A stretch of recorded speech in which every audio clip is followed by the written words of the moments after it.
strong enough. I've never been the kind to give it up, but this time I don't know which way to go. Somewhere I've already been. Am I really going back again this time?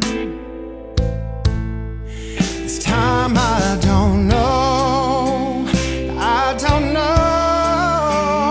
All alone, I get along just fine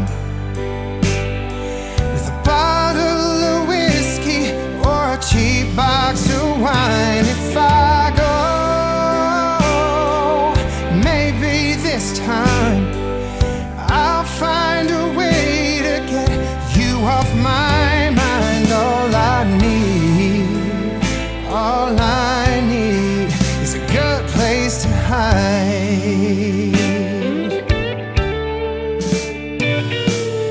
Going over all the things you said. Should I let you go? I'll let you in this time.